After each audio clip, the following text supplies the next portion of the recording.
swear this famous shit just happened overnight. For sure these hoes were so uptight, but now they so polite.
That's cool. Is that new? The little lens thing? Yeah. You're a little blurry. Yeah, we're definitely in time. It's hard to focus with these Can you lenses. focus with that? No. Turn it? Oh.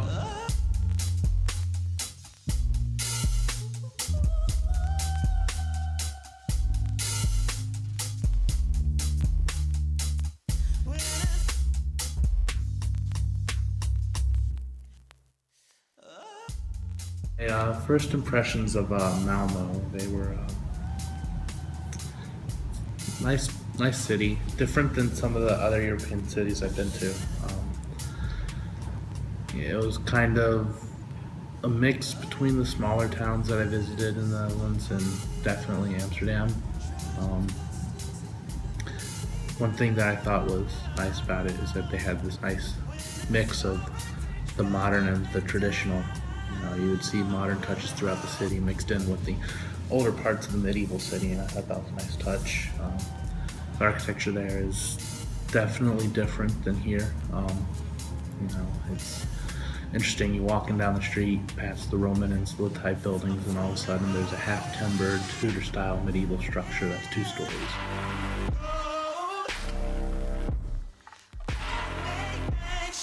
Sweden, we value the open spaces or the public spaces that we have, because there is where people meet. Yeah. And the squares are for me. Yeah. And it's important to us. Yeah, of course. It's everything. You have to plan the public spaces. But I think Swedes should use their public spaces a lot more than they do. Yeah. They should really look at what Berlin and Copenhagen are doing, like with mini parks and pocket parks and parklets and things like that.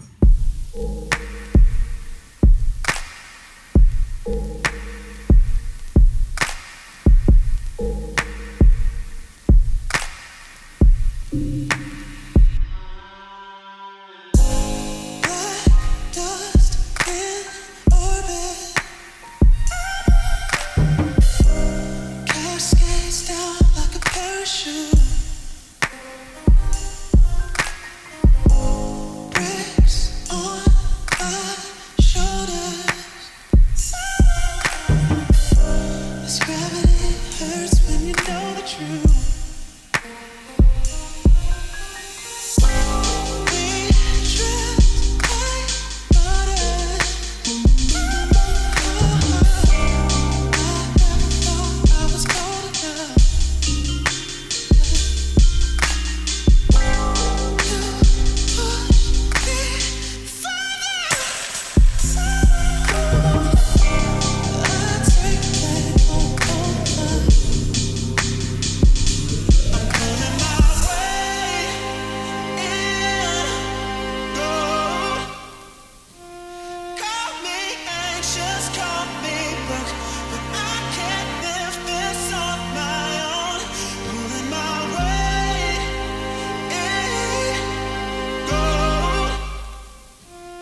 absolutely right. It's different. You know, it's kind of a different culture, a different social structure.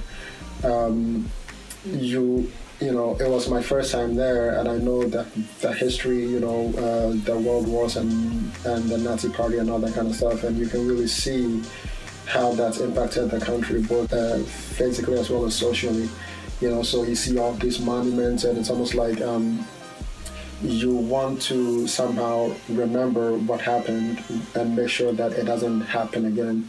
And the past is so, you know, doom and gloom. So how does a society kind of, you know, live its life and not feel the shame of its past? You know, so it's a really fine line between how they balance their monuments and how they, you know, build around it and still are able to live, you know, a really beautiful, productive life.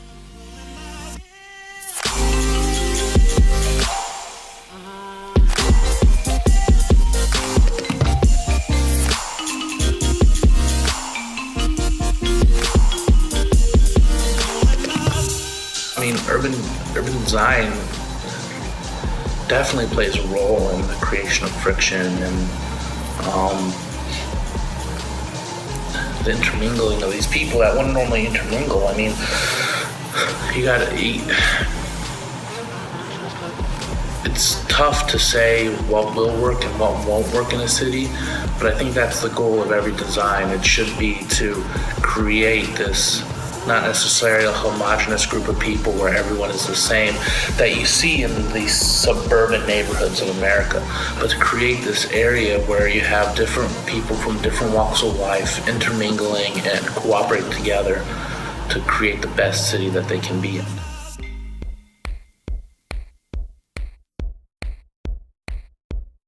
So Copenhagen is a very chic and cool place, I would say.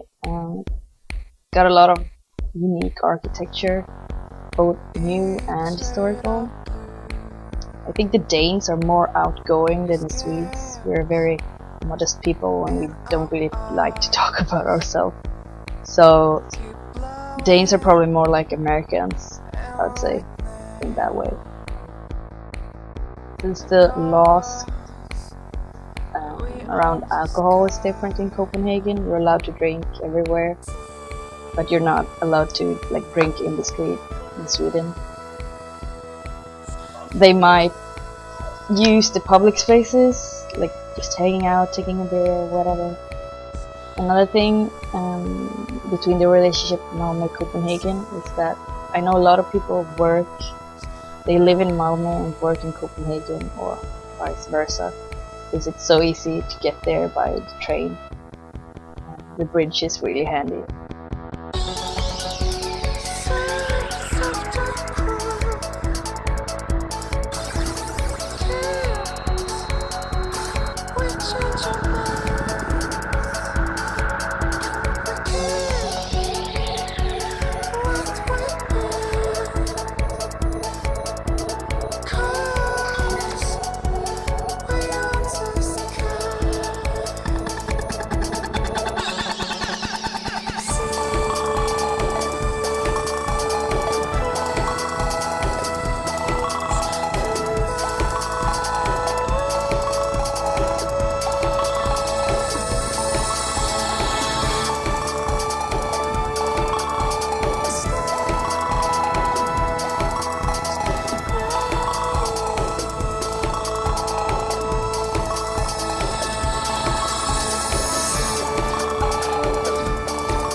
Det finns helt klart en förhållande mellan Köpenhamn och Malmö, men Köpenhamn är Malmös storebror.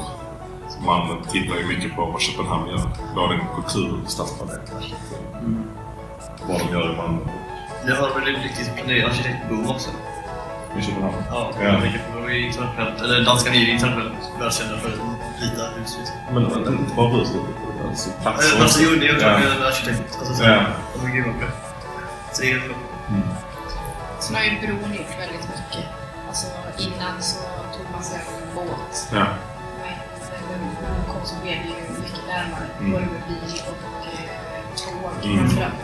Men det känns ju inte som att man åker över till ett nytt land. Nej, verkligen. När vi tar liksom tåget till flygplatsen, då känns det fortfarande som att vi är samma land. Det blir en sorts union på ett sätt. Med att alltså ekonomiskt så blir man ju beroende av varandra. Alltså det här med utbytet, att man kan bo på ett ställe, man kan jobba på ett annat, eller studera. Och också alltså socialt, det här med